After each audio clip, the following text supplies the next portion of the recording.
Hello friends, welcome back के P biology classes. आज हम जो पढ़ने वाले हैं वंशागति का आणविक आधार यानी मॉलिक्यूलर बेसिस ऑफ इनहेरिटेंस के कुछ मेन क्वेश्चन पढ़ने वाले हैं जो आने वाले कंपटीशन में बहुत ही महत्वपूर्ण मान जाते हैं। ओके, इसमें जो पढ़ेंगे वेरी शॉर्ट यानी अति लघु जो क्वेश्चन है उनका पढ़ने वाले हैं, जिनमें से बहुत बार क्वेश्चन पूछे गए हैं। जैसे पहले बिल्कुल सिंपल क्वेश्चन है कि जीन या कारक क्या होते हैं। देखिए सिंपल सी बात है, पहले हम बातें कर रहे हैं कि जीन है क्या। देखिए जीन के बिना कोई भी जो हमारी इनहेरिटेंस प्रोसेस है वो कंप्लीट नहीं हो पाएगी। तो क्या कहते हैं कि जो जीन है गुणसूत्र पर स्थित एक रचना जो किसी अनुवांशिक गुण को पीढ़ी दर पीढ़ी क्या करती है, ट्रांसफर करती है, उसे क्या कहते हैं, जीन कहते हैं। ठीक है, एक सबसे मेन पॉइंट ध्यान रखना है, जो जेनेटिक्स का जो यूनिट होती है, जो जेनेटिक्स की जो यूनिट होती है वो कौन होती है, वो जीन ही होती है। कौन होती है, जीन ही होती है। क्यों ध्यान रखना है, बिना जीन के कोई भी जो जेनेटिक इन्फॉर्मेशन है वो जनरेशन टू जनरेशन ट्रांसफर नहीं हो पाएगी। ओके, नेक्स्ट क्वेश्चन है कि जीन शब्द का प्रयोग सबसे पहले किसने किया था। तो आपको बता दें कि जो जीन शब्द है उसका सबसे पहले जो प्रयोग किया गया था किसने किया था, जोहानसन ने किया था। किसने किया था, जोहानसन ने किया था। ओके, अगला क्वेश्चन है डीएनए अनुवांशिक पदार्थ न्यूक्लिक अम्ल है न कि प्रोटीन, यह कथन किस वैज्ञानिक ने किया। यानी हम सीधी बात ये कह सकते हैं कि ये किसने प्रूव किया था कि जो डीएनए होता है वो जेनेटिक मटेरियल है, जेनेटिक मटेरियल है, न कि प्रोटीन होता है। किसने कहा था, तो हम बात करें आपके पास में, ये किसने कहा था, एडी हर्शे और चेस ने कहा था। और ध्यान रखना इसे हम हर्शे और चेस एक्सपेरिमेंट नाम से सबसे मेन जानते हैं। ओके, नेक्स्ट क्वेश्चन है अनुवांशिक पदार्थ क्या है, यानी जो जेनेटिक मटेरियल है वो क्या होता है। देखिए पहले बातें करें पर जैसे अभी हर्शे और चेस ने अपना एक्सपेरिमेंट दिया था उसी प्रकार हम बता दें कि जो जेनेटिक मटेरियल है इसके बारे में मेन एक्सप्लेन करने वाले जो साइंटिस्ट थे कौन थे, ग्रिफ्थ थे और अवेदी थे। साथ ही साथ मैकलॉयड और मैककार्टी ने सिद्ध किया था कि जो डीएनए होता है, जो डीएनए होता है वो क्या है, वो एक जेनेटिक मटेरियल होता है। ओके, किसने कहा था, ग्रिफ्थ, एवरी, मैकलॉयड और मैककार्टी ने। ठीक है, ओके। क्वेश्चन नेक्स्ट, डीएनए की डबल हेलिक्स जो स्ट्रक्चर है वो किसने दी थी। देखिए सबसे पॉपुलर क्वेश्चन है आपके पास, सिंपल भी है कि डीएनए का जो डबल हेलिक्स मॉडल है किसने दिया था, और वाटसन और क्रिक ने दिया था। किसने था, वाटसन और क्रिक ने दिया था। अगला क्वेश्चन है एक डीएनए की लंबाई की गणना सामान्यतः कैसे की जाती है। देखिए जो डीएनए होता है उसको जो मेजरमेंट जो लंबाई होती है वो कैसे मापी जाती है, किस तरह नापेंगे। देखिए बिल्कुल सिंपल है, न्यूक्लियोटाइड या अक्षायुग्म, अक्षायुग्म ध्यान रखना है किन्हें कहते हैं, जैसे एडेनिन, थायमिन, ग्वानिन, साइटोसिन, ये क्या होते हैं, ये अक्षार होते हैं, बेस होते हैं। ठीक है, तो क्या कहेंगे, अक्षर युग्म की संख्या की गणना करके जो डीएनए की जो लंबाई है, डीएनए की जो लंबाई होती है उसको हम क्या करते हैं, फाइंड आउट कर सकते हैं कितना है। यानी शॉर्ट में हम ये कहते हैं कि जितने उसके अंदर क्या होंगे, क्या बेस पेयर होंगे, बेस पेयर यानी एडेनिन, थायमिन, ग्वानिन, साइटोसिन ऐसे होके ये क्या करते हैं, ये पेयर बनाएंगे। तो उसके अकॉर्डिंग क्या करेंगे, हम डीएनए की लंबाई को बता सकते हैं कि डीएनए कितना लंबा होता है। ओके, नेक्स्ट क्वेश्चन है डीएनए का जो रेप्लिकेशन है, रेप्लिकेशन असंरक्षणीय होता है यानी सेमी कंजर्वेटिव होता है, यह कथन किसने कहा था। यानी डीएनए क्या होता है, जो रेप्लिकेशन है सेमी कंजर्वेटिव, जो रेप्लिकेशन प्रोसेस है वो किसने दी थी, वो दी थी मेसलसन और स्टाल ने दी थी। किसने दी थी, मेसलसन और स्टाल ने दी। तो नेक्स्ट क्वेश्चन है डीएनए फिंगरप्रिंटिंग जो टेक्निक्स होती हैं उसका विकास यानी डेवलपमेंट किसने किया था। देखिए सबसे मेन क्वेश्चन है जो डीएनए जो फिंगरप्रिंटिंग टेक्निक है वो किसने दी थी, एलेक्स जेफरसन ने दी थी। किसने दी थी, एलेक्स जेफरसन ने दी है। नेक्स्ट क्वेश्चन है जेड डीएनए क्या है, इसके प्रत्येक कुंडल यानी हेलिक्स में कितने न्यूक्लियोटाइड होते हैं। देखिए ध्यान सुनिए, जब उच्च लवणता की स्थिति होती है तब क्या ना बी डीएनए और जेड डीएनए, जो बी डीएनए है वो जेड डीएनए में क्या होता है, चेंज हो जाता है। इसके प्रत्येक जो कुंडल हेलिक्स होता है उसमें 12 पेयर्स क्या होंगे, न्यूक्लियोटाइड्स होंगे। यानी कितने बेस पेयर होंगे, 12 होंगे। कितने होंगे, 12। जैसे देखिए बताते हैं आपको, जैसे मान लीजिए एडेनिन है, थायमिन है, ये क्या करते हैं, ये आपके एक क्या कहते हैं, बेस पेयर बनाते हैं। ठीक है, ये न्यूक्लियोटाइड बनाएंगे। जैसे ग्वानिन है, साइटोसिन से ऐड होता है क्या करता है, तब ये बनाते हैं। ओके, तो क्या होता है, इस तरह से क्या होंगे इसमें 12 बेस पेयर क्या होंगे, 12 जो पेयर्स जो न्यूक्लियोटाइड्स होते हैं वे इसमें पाए जाते हैं। और बनता कब है, जब जो बीडीएनए है, जो बीडीएनए है इसमें हाई क्या होगा, लवणता होगी, तब क्या होगा, तब ये जेडीएनए में चेंज हो जाएगा। ओके, अगला क्वेश्चन है, कौन सा क्वेश्चन क्या कहता है, क्वेश्चन कहता है कि आरएनए यानी राइबो न्यूक्लिक एसिड एक जेनेटिक पदार्थ है, यह किस जीव में पाया जाता है, किसमें मिलता है। तो देखिए हम डीएनए जानते हैं कि एक जेनेटिक मेटल है, उसी तरह से जो हमारा आरएनए है ये भी जेनेटिक मेटल है, लेकिन किन में मिलता है आपके पास में, ये मिलता है तंबाकू मोजेक वायरस। सीधी बात ध्यान रखना है, इसे हम शॉर्ट नेम में टीएमवी भी कहते हैं, क्या कहते हैं, टीएमवी भी कहा जाता है। ओके, अगला क्वेश्चन है, किस वैज्ञानिक ने टीआरएनए की भूमिका की जानकारी दी है। शॉर्ट में हम ये कहते हैं कि जो टीआरएनए है इसका रोल के बारे में किसने बताया था कि क्या रोल करता है, तो ध्यान रखना है कौन थे, वे थे क्रिक थे, कौन थे, क्रिक थे। ओके, अगला क्वेश्चन है, टीआरएनए यानी ट्रांसफर आरएनए का क्लोवर लीफ मॉडल किसने दिया। देखिए सबसे मेन क्वेश्चन पूछा गया वाला है कि ये पूछा गया कॉम्पिटिशन में आता है, जो टीआरएनए है उसका क्लोवर लीफ मॉडल जो किसने दिया था, ये दिया था रॉबर्ट हॉली ने दिया था, किसने दिया था, रॉबर्ट हॉली ने दिया। नेक्स्ट क्वेश्चन है, ऑपरेटर जीन का नियंत्रण किस जीन द्वारा होता है। जो ऑपरेटर जीन होता है उसका जो कंट्रोलर कहते हैं किसके द्वारा होता है, उसे कहते हैं क्या, किस द्वारा होगा, वो होगा रेगुलेटर जीन के द्वारा होगा, किसके होगा, रेगुलेटर जीन के द्वारा होता है। Okay okay friends, next question है, किस वैज्ञानिक के प्रयोग द्वारा स्ट्रेप्टोकोकस निमोनियाई का अनुग्ध विभेदन किस प्रकार उग्र विभेदन में परिवर्तित हो गया।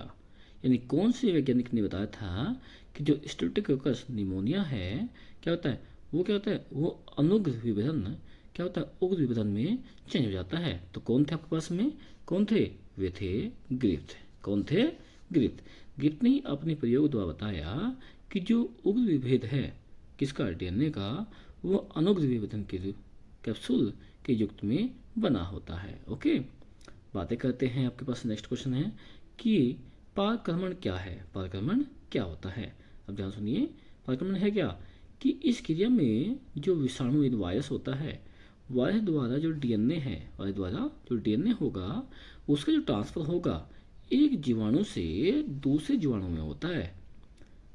क्या होता है, एक जो डीएनए होगा उसका ट्रांसफर क्या होगा, एक बैक्टीरिया से दूसरे बैक्टीरिया में किया जाता है, इसे क्या कहते हैं, पारक्रमण कहते हैं। क्या कहते हैं, पारक्रमण।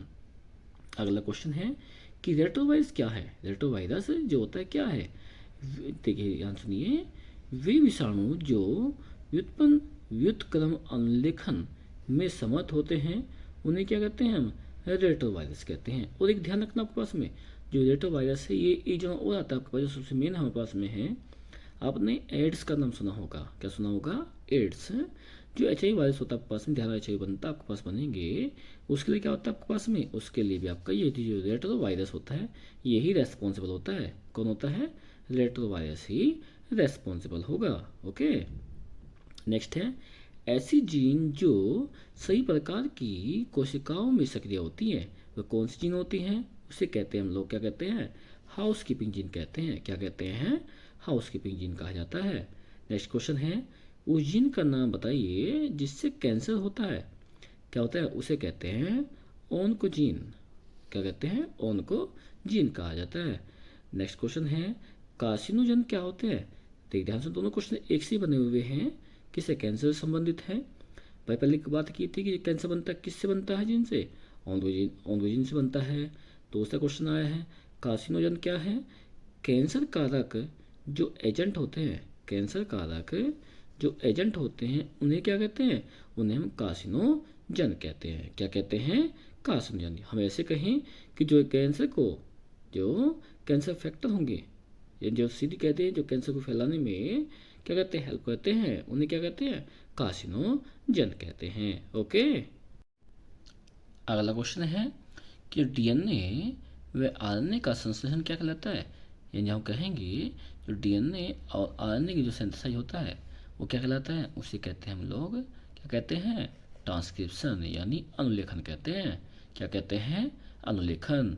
अगला क्वेश्चन है, वह विशिष्ट क्रम जो न्यूक्लियोटाइड में मिलता है क्या कहलाता है, यानी हम ऐसे कहें कि वह सीक्वेंस जो न्यूक्लियोटाइड में पाया जाता है उसे क्या कहते हैं, उसे कहते हैं हम आनुवंशिक संकेत।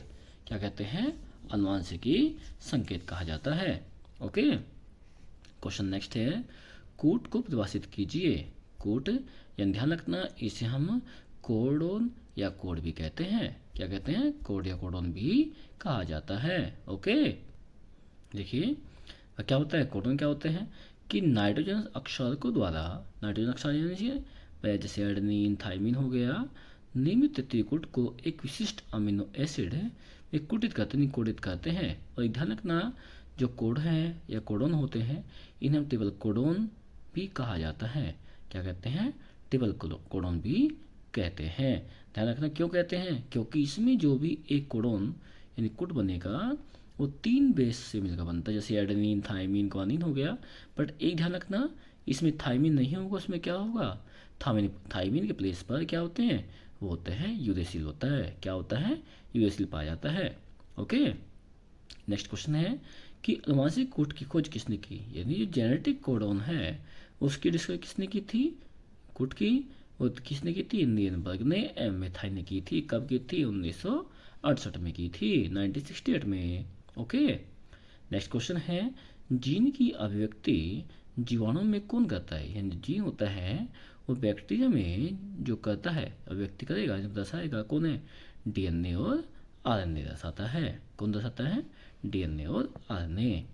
नेक्स्ट क्वेश्चन है, डीएनए के प्रत्येक कुंडलन यानी हेलिक्स की लंबाई व 2 चेन के बीच की दूरी कितनी होती है। देखिए हम आपको बताएं कि जो डीएनए है इसके प्रत्येक हेलिक्स की कितनी होती है, 34 एंगस्ट्रॉम होती हैं।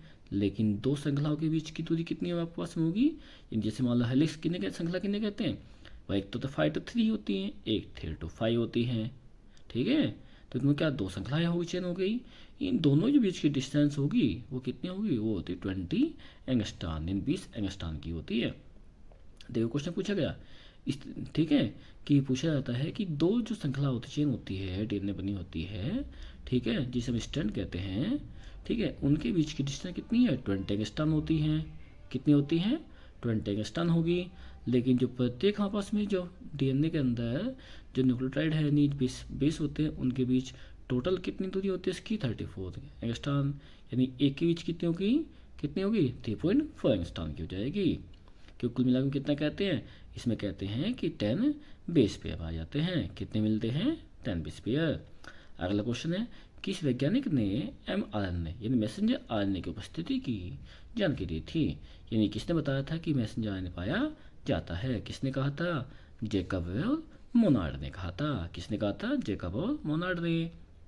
नेक्स्ट क्वेश्चन है, सेंट्रोडोग्मा का उत्क्रमण किन वायरस में पाया जाता है, किसमें, देखो ध्यान से सुनिए, पीछे आता पास में किसमें होता है, होता है रेट्रो वायरस में होता है। किसमें होता है, रेट्रो वायरस में पाया जाता है। नेक्स्ट क्वेश्चन है, जीन प्रकटन से क्या तात्पर्य है, जीन प्रकटन किसे कहते हैं, डीएनए में संचित जो सूचनाएं होती है, सूचनाओं के नियंत्रण द्वारा कोशिकाओं में आवश्यकता अनुसार संरचना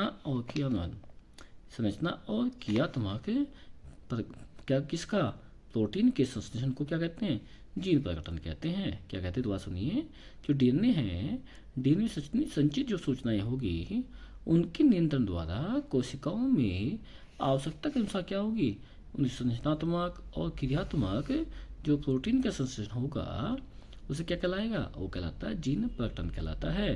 क्या कहलाता है, जीन प्रकटन कहलाता है। क्वेश्चन नेक्स्ट है, यूकैरियोटिक सेल कोशिकाएं होती हैं उनमें कौन से 2 प्रकार के डीएनए पाए जाते हैं। देखिए यूकैरियोटिक सेल हम 2 तरह की होती हैं, एक प्रोकैरियोटिक होती हैं और एक यूकैरियोटिक, जिसे हम प्राकेंद्रिकीय और सुकेंद्रीय कहते हैं। भाई यूकैरियोटिक हो गई है, सुकेंद्रीय हो गई, और प्रोकैरियोटिक हो गया, प्राकेंद्रिकीय हो गई। तो क्या कह रहा है कि जो यूकैरियोटिक होती है सेल उसमें जो डीएनए होते हैं 2 प्रकार के, कौन कौन से होते हैं, होते हैं बी डीएनए होता है और जेड डीएनए। देखो पीछे पड़ा है कि जो बी डीएनए है, जब इसे लवणता अधिक हो जाएगी तो क्या होता है, वो चल कर क्या करता है आगे, वो जेड डीएनए का निर्माण करता है। अगला क्वेश्चन है, न्यूक्लियोटाइड में पाए जाने वाले प्यूरीन के नाम लिखिए। देखिए ध्यान सुनिए, क्या होते हैं, तो बातें कर रहे हैं आपके पास में है कि दुआ सुनो, न्यूक्लियोटाइड में पाए जाने वाले प्यूरिन्स के नाम लिखिए। कौन से होते हैं, एडेनिन और ग्वानिन होते हैं। कौन से होते हैं, एडेनिन और ग्वानिन। देखिए ध्यान सुनो, प्यूरिन क्यों कहा है, क्योंकि एडेनिन और ग्वानिन मिलकर क्या करते हैं, प्यूरिन बना देते हैं। और जो आपके पास क्या होगा, भाई साइटोसिन है, थायमिन मिलकर क्या आपके पास बनाते हैं, ये कहते हैं बनाते हैं पायरिमिडीन। क्या बनाते हैं, पायरिमिडीन बनाते हैं। ओके, नेक्स्ट क्वेश्चन है, न्यूक्लियोटाइड्स में पाए जाने वाले 2 शुगर के नाम वे सूत्र लिखिए। कौन कौन सी होती है, राइबो शुगर होती हैं, ये किस में होती है, आरएनए के अंदर होती हैं। दूसरी क्या होती हैं, डीऑक्सी राइबो शुगर होती है। किसे मिलती है, ये मिलती है डीएनए के अंदर पाई जाती है। किसे मिलती है, डीएनए के अंदर पाई जाएगी। अगला क्वेश्चन है, न्यूक्लियोसाइड व न्यूक्लियोटाइड में अंतर बताइए। न्यूक्लियोटाइड और न्यूक्लियोसाइड होते क्या हैं, देखिए ध्यान सुनो। एक न्यूक्लियोटाइड न्यूक्लिक एसिड की पूर्ण इकाई होती है। यह पेंटोस शर्करा, नाइट्रोजन अक्षार तथा क्या करती हैं, फास्फेट अणु से मिलकर बनती हैं। कौन, न्यूक्लियोटाइड। जबकि क्या होता है, जो न्यूक्लियोसाइड होते हैं किससे बनती हैं, इसमें अणु में फास्फेट अणु नहीं पाई जाती। बिल्कुल सिंपल, ध्यान सुनो। डिफरेंस क्या है, बस जो हमारे पास में न्यूक्लियोटाइड हैं उसमें क्या होते हैं, पेंटोस शुगर भी होगी, नाइट्रोजन अक्षार भी होंगे और फास्फेट अणु भी होंगे, ठीक है ना। लेकिन क्या होता है आपके पास में, जो न्यूक्लियोसाइड क्या होते हैं, साइड होते हैं, उसमें क्या है कि जो फास्फेट अणु होते हैं, फास्फेट मॉलिक्यूल होते हैं आपके पास में, वे इसमें एब्सेंट होते हैं। अगला क्वेश्चन है, डीएनए अणु का द्विकुंडलित मॉडल कब और किसने दिया। द्विकुंडलित डबल हेलिक्स मॉडल किसने था, वाटसन और क्रिक ने दिया था। पीछे पढ़ा हमने, कब दिया था, 1953 में दिया। अगला क्वेश्चन है, डीएनए में कितनी न्यूक्लियोटाइड इकाइयाँ पाई जाती हैं। न्यूक्लियोटाइड यानी कितने अक्षर होते हैं, 4 होते हैं। कितने होते हैं, 4 होंगे। Adenine, thymine, guanine, cytosine. RNA होगा तो एडेनिन, यूरेसिल, ग्वानिन और साइटोसिन होंगे। इन्हें असंख्य कहते थे क्योंकि बहुत से मिलते हैं, और बनते किन से, बनते तो इनसे ही, चारों से हैं, ठीक है। अगला क्वेश्चन चलते हैं, समारंभ कोडोन तथा समापन कोडोन के नाम लिखिए। देखिए समारंभ किसे कहते हैं, इनिशियल कोडोन कहते हैं, और इसे क्या कहते हैं, समापन को टर्मिनेटर कोडोन कहते हैं। ध्यान सुनिए, जो आपके पास इनिशियल कोडोन होते हैं कौन से होते हैं, AUG होता है। क्या होता है, AUG होता है, क्योंकि इसके पास प्रोटीन कौन सी होती है, इसके पास प्रोटीन होती है कौन सी, मिथोइनिन होती है। और जो आपके पास में टर्मिनेटर कोडोन होते हैं कौन से, UA, UAG, UGA। और एक ध्यान रखना, इनको हम ध्यान रखें, इनको हम स्टॉप कोडोन भी कहते हैं, या इन्हें हम क्या कहते हैं, नॉनसेंस या नॉन वर्किंग, नॉन फंक्शनल, अलग अलग नामों से नहीं जाना जाता है। अगला क्वेश्चन है, डीएनए से आरएनए के निर्माण में कौन सा एंजाइम भाग लेता है। तो कौन सा होता है आपके पास में, डीएनए पॉलीमरेज। कौन सा लेता है, डीएनए पॉलीमरेज। तो दोस्तों ये क्वेश्चन थे आपके पास में, किससे, कुछ मेन क्वेश्चन जो वंशागति